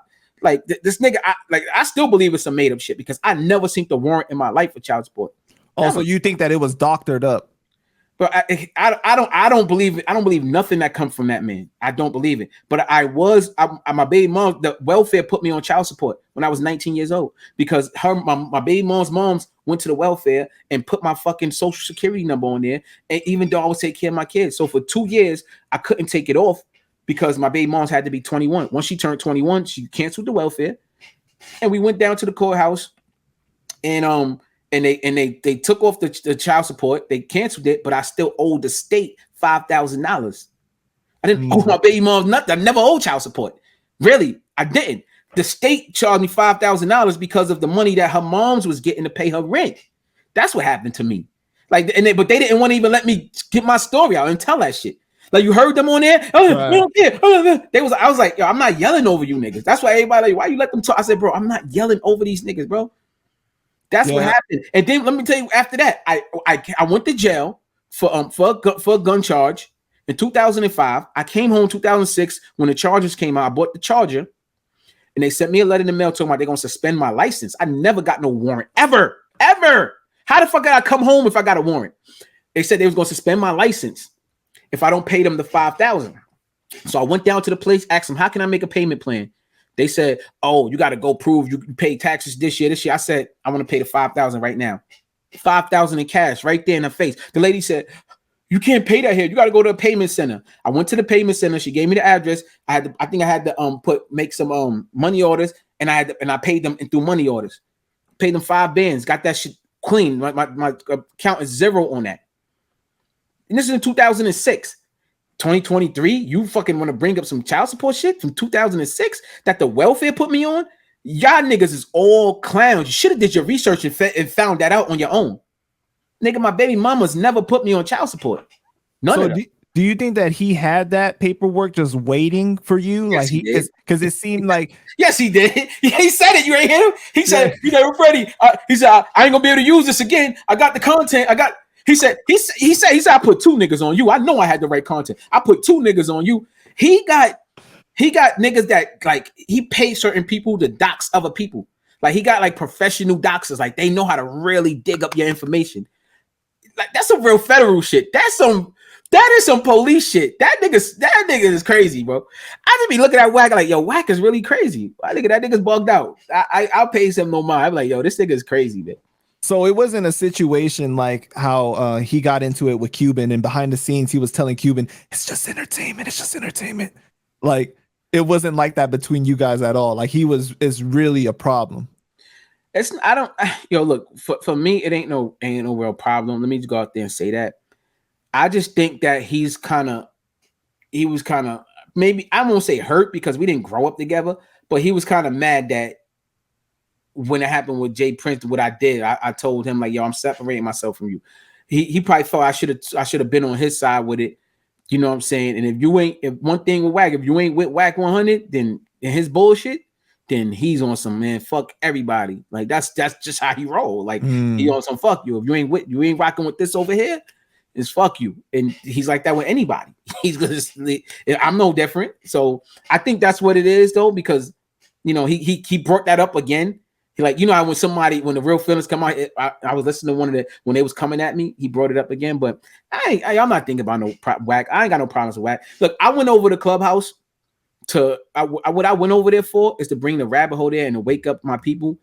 And I want to force Clubhouse the community in Clubhouse is fucking toxic as fuck. Them black niggas over there are just stupid and idiots, and they the dumbest black niggas on the planet is on Clubhouse. I tell you that much. They some fucking bozo lames. All of y'all niggas. So like, there's a few niggas that I fuck with. If you know I rock with you, then you know I rock with you. After seeing this interview, fuck the rest of y'all niggas. Anyway, so now I'm back doing what I really came there to do. I'm doing it on YouTube now. Like, you know what I'm saying? So that's not my content, bro. I'm not with the beefing. Like, that's not what I want to do in my life. You know what I'm saying? It's an unfortunate situation because you guys like built a brotherhood through K-Slay, right? And then like for it to come to this. So what would it take for you guys to squash it? Yo, let me tell you something, right? When he doxed me, right, and put my information on the internet, right there, I was like, before that, we could have, because it was just words. So like when we was going back and forth, I thought, oh, Wack just want content, because Wack told me when he was beefing with Mike's on, he told me like what you just said. He told Cuban, like he told me like, nah, me and Mike, that's my brother, man. We argue online. That ain't nothing, right? So I thought he wanted to do the same thing with me. I said, oh, he just want to argue online. All right, this is just Wack. So I started arguing with him online, right? Like I didn't argue the way he do though, but when he doxed me, I'm like, oh, come on, Wack. Like I would have never did that to you, bro. Like I still won't do that to you. I don't do stuff like that. Like, I'm not putting out a nigga information on the internet for what? Like, but the minute you think you dox somebody and somebody don't got your shit is where you fuck up at, nigga. But I'm just not gonna put your shit out. I don't do stuff like that. So like I don't know, man, if that could ever be fixed, because he got to explain to me why he did that. Like you ain't had to go that far, bro. Like you did not have to go that far. That was some sucker shit. Like I thought you wanted to just box on fucking stage like you like to do. But you could tell he took it personal. You know what I'm saying? When I fell back from him. Like that's how you could tell, because he wouldn't have doxed me if it was like that. Because I think it was on Doggy Diamonds that you said that you wanted the fair one with him. Do you think that you could shoot the fair one and then like, you know, hug it out, like be like, now we good? I think after we shoot the fair one, then we probably can have a drink together and talk about it. I think so. Okay. Yeah, because you know, I'm a forgiving man. You know what I'm saying? But at least we could square up. Win, lose, or draw, nigga. I don't care if you knock a tooth out. I'm gonna try to knock one of yours out. But you know what I mean? Win, lose, or draw, nigga. We could fight and go have a drink after that. Like I have no problem shooting a fade with him. Yeah, because I feel like as men, usually you got to get that aggression out first, and then it's kind of like you good after that. You know, like you can talk about it after the fact. Yeah. So one black eye for my mama, one black eye for doxing me. So I mean, like it's crazy because like the type of content that you make, right, is not like you said, it's not like the usual stuff that you would see on Clubhouse, right? But you've gotten into it with some of the biggest names just based off of making this type of content, though, right? You got into it with Wack, you got into it with Hassan, right? And in Charleston, like you said. So like, why you, if you're like making this type of content that's not even like related to like what they do? Talib Kweli too. Don't forget him. That nigga that nigga got my Instagram suspended. Like that nigga crazy. I got my shit back though. But yeah, Talib Kweli, you a bozo, you a clown. I'm not even gonna say what I do to you, Talib, because you a rat. You're a tell. They got me, you nigga, told on Instagram. But I don't know, man. Wait, but before we go into that, but okay, so that's the thing. Like Talib Kweli, I feel like so many people respected him as a rapper, right? Coming up, it's like, yo, like he like supposed to be a real conscious rapper. You know, obviously he in the group with Mos Def, Black Stars. Like this is like somebody that's supposed to be respected. But like over the years, I feel like more and more people see him for just calling people out, calling everyone a Nazi, you know, just like going crazy. Sometimes I just don't even understand like what is the point of where's he going with it? You know, like what is he doing? That contest, yo, even the conscious rappers ain't even conscious. He's a bozo. It's all a fraud. It's an act. He ain't conscious. Calling everybody a Nazi. Even the conscious community out there, people like Brother Polite, look at them. Like these niggas is all frauds, bro. They not the real deal. They not. They fake and they phony. So but to answer your question about why I think dudes, it's like, yo, bro, you gotta understand. I like, even though I'm not making that type of content, I'm somebody with a certain reputation. I did something that all of these niggas are scared to do. Go to trial. You niggas be telling, are they gonna cop out? Right? I stood my ground in the face of life in prison and said, I'm gonna take whatever y'all give me. Right? And niggas know I get busy in the street, or used to. Now that I'm humble myself, you're gonna be tested. Let's see if you really humble, young man. Let's see if we could really pull the monster so we could say, look, oh, that was a lie. He's a fraud. They want to test. They want to see if this is real, if all of it's a facade. I'm not gonna give y'all what y'all want. So I'm gonna talk to them just like this. I'm not gonna get up here, you bitch ass nigga. Like, you know, when niggas was coming at me, even when I was talking with 050 and Harlem Legends, even 10 Toes Down, they had to respect it because I'm talking to them like men. Like, bro, I'm not gonna get up here. Y'all can call me all type of shit, whatever. I don't care. Like, I'm gonna get up here. I'm gonna come talk to you, have a conversation with you. Because the day I ever feel threatened by any man, that nigga's out of here. And that's just point blank, period. Any man. If I really felt threatened. So I know that. I don't need to express that to you while I'm talking to you. I don't feel threatened by y'all niggas. You know what I'm saying? So, and you know, and sometimes it's cool. It was cool until I got doxxed. That's when I really didn't like it. I'm like, oh, nah, that's why I don't even respond to that nigga no more. I'm like, oh, this ain't even, nah. I thought y'all wanted to really like have content. If y'all taking this shit personal, then I'd rather not even. Let me just go back in the rabbit hole. I don't want to do this anyway. I don't want to argue with you niggas anyway. And you were able to fix things with Hassan. I seen that you guys have been able to make content together. Yeah, that's my bro. I rock with her. So that's dope, man. What about Charleston White? Have you guys been able to fix that? No. I jumped on Clubhouse and dick suckers on Clubhouse, right? They want to kick me off the stage because I addressed Charleston White, but they dick ride and they see these Clubhouse dudes, they're nobodies. So they don't understand that niggas is somebody in real life. Nobody knows them. So when I jump on the stage, I'm telling them Charleston White violated my fucking kid, violated my mom. He made a whole video about me. They like, oh, I'm looking for clout. He made a video about me. He the one who was looking for clout. Fuck is y'all niggas talking about? You know what I'm saying? And the way Charleston White disrespected my daughter and my mom, like, it ain't no apologies or none of that. I want to smack that eyeball. Pew! The eyeball, the one that come out. I'm gonna take that, the crooked one. I'm gonna take that shit and I'm gonna put it on a fucking grill. Matter of fact, let me show you what I'm gonna do with that shit. That eyeball, the one that come out, the glass up. I'm gonna shine that shit. I'm gonna shine that nigga eyeball with my drill. This shit right here, I made this just for him. I put this on here just for him. So when I get the eyeball, I'm gonna shine that shit and I'm gonna put it. Where I'm gonna put it? I'm gonna put it somewhere everybody can see it in here. I'm gonna have that shit dangling from the ceiling right here every time I go live. If I ever catch Charleston White in that eyeball.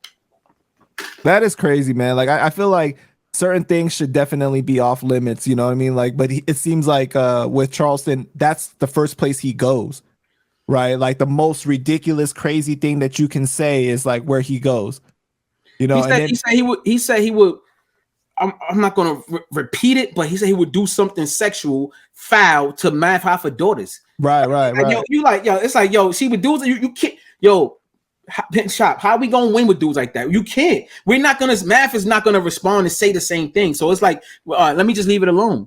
Like it's no more talking after that. It's just smoke. It's crazy because like the internet has made it so that this is entertainment. If you can say the most ridiculous, outlandish thing possible, right? Like it's normalized now. It's okay to say that. But when you come from like a place of morals and code and ethics, right? Like it's like nobody cares and you lose. Basically, they look at you like you lose because you won't you won't go down to that level of saying that, you know. Nobody cares. Nobody gives a fuck about that shit, bro. It's hard, bro. That, you know. And all we can do is not, you know, compromise our morals and our integrity and stay 10 toes down, because it always come back around full circle. These dudes is on their way out. People are getting tired of them. Dudes like Charleston White. Yeah. Like, well, we gonna have another one, Charleston White. Somebody else who, like, it gets corny, because, you know, at the end of the day, people follow it because they look at it. Oh, he disrespect Hocus. We know Hocus for being a gangster. Oh, so he didn't die. Oh, wow. You know what I mean? They think because, you know, but then the same breath, this dude to tell you he works for the FBI and he's going to run to the FBI. He's going to snitch on you. It's like, this is who y'all listen to? But then in the same breath, he'll tell you, fuck my daughter. He'll tell you he'll sexually abuse Math Hoffa daughters who are babies, 11, 12 years old. He'll tell you that, but in the same breath tell you he's for the kids, and you do say no, but he really do comedian work. I mean, community work. That's comedy. That's comedy. That he'll sexually abuse this man's daughter. That's comedy, you niggas. I swear to you, bro. If you niggas tell me that to my face, fuck the cameras, fuck YouTube, anything. I'ma smack the shit out of a nigga who tell me that in my face. You know, Hocus, that shit he said about Math Hoffa daughters is comedy. What? I'm gonna smack the shit out of you. I swear to you, you tell me that in my face, I'm smacking you. Bro, I don't care like, who you are. That's the crazy thing to me is like, what is the end goal in that? Like, I get it. Like, if you really do the community work and everything, that's cool, right? Yeah, that's cool that you're doing all that. But then those kids, those people that you helping in the community go online and see you acting a fool like that. So what kind of message are you really sending? Are you telling the kids and stuff that they need to be doing the same thing as you? Like, I don't understand that. And I know he got such a big following, you know, but I just don't get it. Like, I'm not saying that I disagree with everything he says, because there are some good points that he does make, right? But like a lot of the stuff I just don't understand. You know what, bro? Like, I just come to terms with, like, you know, I'm like I said earlier, I'm not a religious person. I'm a spiritual person, and I'm not God body, but I understand that I am God. I'm all that exists, right? I go within to create my reality. I am a creator. I am, you know what I'm saying? I am a part of creation, a co-creator of the creator, right? That's what I believe, right? At the same time, there's duality. Evil exists. Evil is real. Right. Niggas like Charleston White, Wack 100 is evil. And then you got niggas like me who's a God, who's really trying to help, you know, really trying to wake shit up. Even though my paths led me down a certain path, but just so that I can open my eyes to really walk this path. These dudes are straight about destruction. That's it. They're not about uplifting nothing. Nothing that comes from no type of content that comes from him. If he all about the community, why he never posts that type of content? We don't see Charleston White do nothing for no community. Everything is about destruction, bringing another brother down. So, you know, it's gods and it's devils, bro. Them niggas is devils. I'm God. So where do you think that Bang Bang Boogie would be today if the Fed situation never happened? I think that Bang Bang Boogie would have been one of the it would at this point it would have been because it came out 2008, and 15 years in hip hop is like old school. Right. It's crazy though how much time passed and that shit. Right. It be bugging me out, bro. I'll be like, that's why I be hating those IG posts where they're like, this song came out X amount of years ago. I'm like, motherfucker. Right? They keep the old shit. No, but we would have been definitely one of the biggest groups to ever come out of New York City, let alone the Bronx, if we would have never got indicted. We definitely could have been a record label because you guys were expanding, right? Yes, there was all over. We bro, in that short period of time, we had Bang Bang Boogie South, Bang Bang Boogie West. We had Great Street. Shout out to Libretto, the homie Libretto, Great Street Crib, like rocking with us, like it, real talk. Like, and you know, we would have been a record label. We'd have been one of the biggest movements out. But you know, minor setback for a major comeback. Right. Most definitely. So what is your relationship like with the other members? I'm still good with everybody. You know, Mice is doing his thing and on the you know, political side. We differ in views, so we clash sometimes because he's more liberal and I would say I'm more conservative, even though I'm not like no Republican and nothing like that. And right. I really don't like them liberal ideologies. I don't. But that's still my brother. Like, you know, I don't care if we have an argument that ain't between me and him and nobody else. Cuba. Yeah, shout out to my son, man. You know, like I do see the stuff that he does and you got to respect it. But I understand that, you know, like you said, sometimes you have different views and everything. Right. And I see based off of like the content that you make, you know, you're so much more about the freedom of choice. Exactly. Right. Yeah. And sometimes, as you can see, a lot of these liberal people push for more control over a massive level. Yeah. Yes. But everybody go. Cuban, I'm still good with Cube. Like, you know what I'm saying? Lord, that's still my brother. You know, my brother S1 be home soon.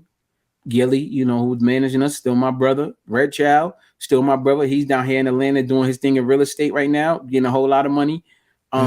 Everybody, DJ Famous, that's my brother. The whole Bang Bang Boogie is, you know, we still one fan.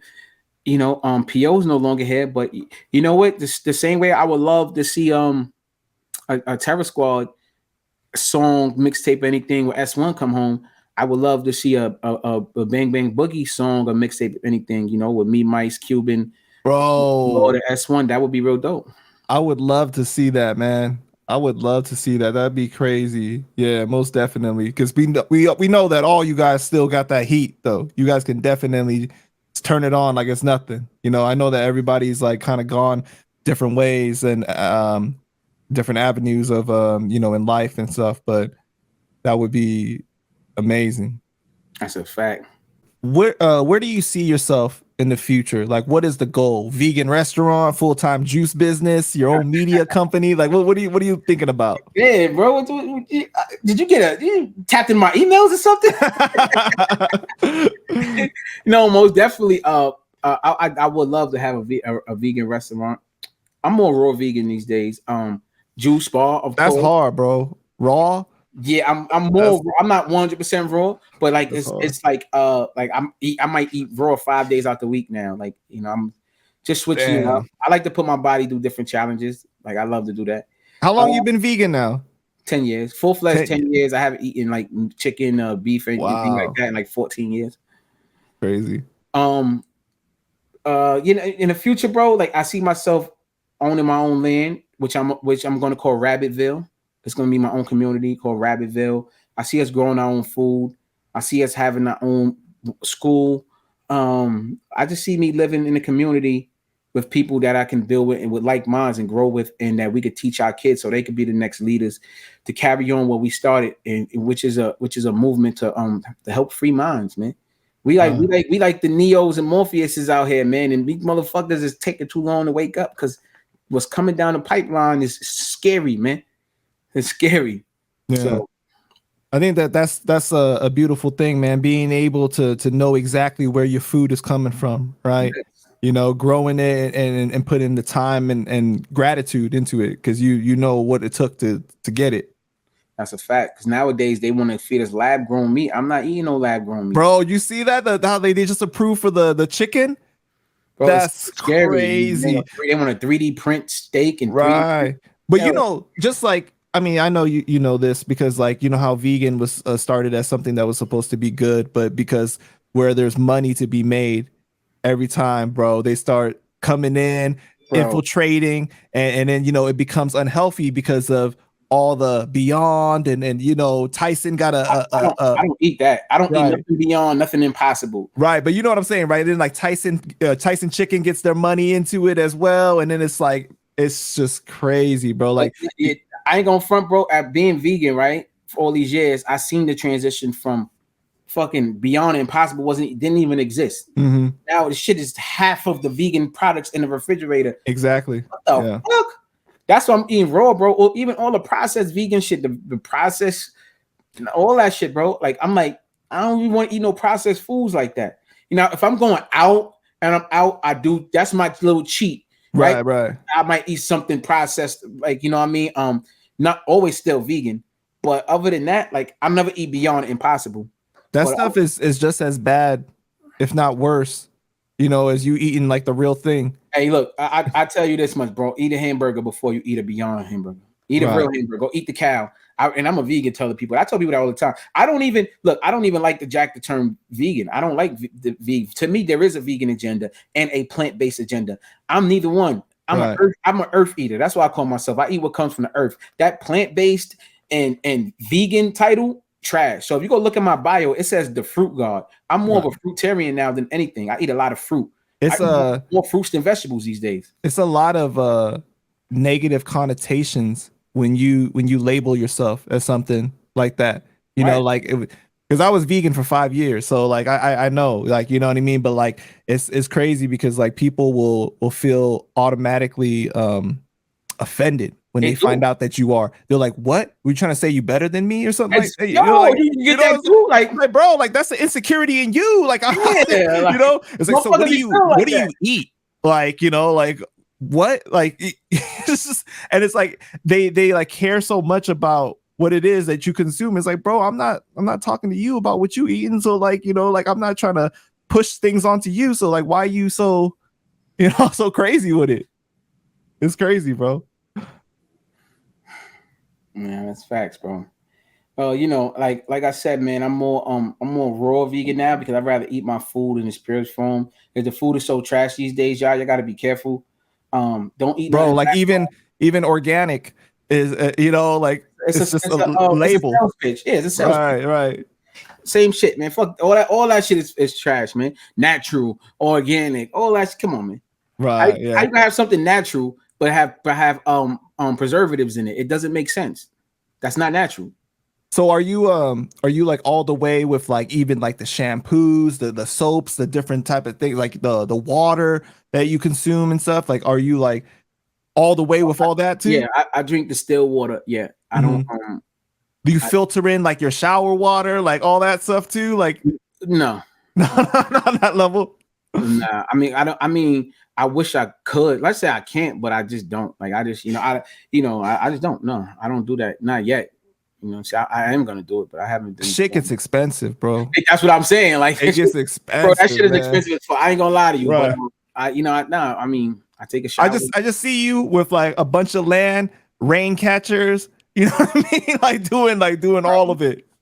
Hey, the shit they pouring in the sky, man. I'm afraid to drink rainwater too, man. Yeah, that's true. That's true, huh? That's crazy, man. So what about your own media company? You see that happening?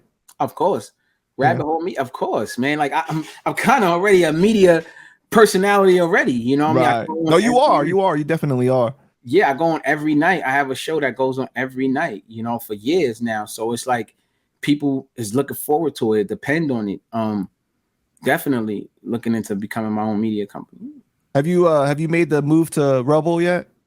Is it Rumble? Sorry. Yes. I have an account over there, but I haven't really been posting much over there because I haven't, like, you know, to try to gain new traction somewhere. Right. It's always like, you know, like the new thing that just came out, Threads for Instagram. Like they made it so simple to go over there, so it's like easy transition. I got a Rumble account, and you know I need to exercise it a little more, maybe. I thought about it too because I like the idea of not having so much restrictions on certain stuff, bro. Like because like even like, you know, like earlier you mentioned the P word, I was already like, Yeah, I'm gonna probably have to block that out because of the Pandini, you know what I mean? Because you know what I'm talking about. You know what I'm talking about. Like it's crazy. Like you say like a few words, next thing you know, shadow ban, just like all this stuff, man. Yeah, I done got clipped off of Instagram a few times. I got clipped here on YouTube. Right. Yeah. So and it's like it's crazy because they pick and choose when they want to apply their community guidelines. Because you see some people on there, if there's money backing you, like the music industry, right? It's like how's Lil Nas X, dancing naked and like all this stuff, right? And then like next thing you know, you barely do one thing and you ain't got the money backing you. So of course, like your ass is done, Yeah, they do what they want. It's not, and there's no freedom of media, of press. Right on these platforms, man. Nope. Yeah. All right, man. Well, it was great chopping it up with you, bro. I really appreciate it, man. Shout out again to Gilly for hooking this up. Yeah, man. I really liked being able to talk to you and just how you have all these different things that about that a lot of people they don't understand. It's like down the rabbit hole we go, man. So, you got anything else to say before we Yeah, I just want to shout out the little bro Concord. He's coming soon. His music, he's popping. Make sure y'all follow him on Instagram, Concord64. Also, Big Saint, another artist I'm working with from North Carolina. The bro is fire. Make sure y'all follow him, Big Saint 93, Free S1. Salute to all the homies, the real rights, Gutter Man, Free Gutter Man too. That's my brother. Yeah, bro, we down the rabbit hole every night at 11 p.m. My show happens every night, so y'all can always find me. I'm on YouTube. Make sure y'all join the community Discord. Follow me on Instagram, Thread, all the platforms. Just Google Hocus 45th, Hocus 45th, and you can find everything everywhere. All right, man. You guys make sure you guys go ahead and subscribe.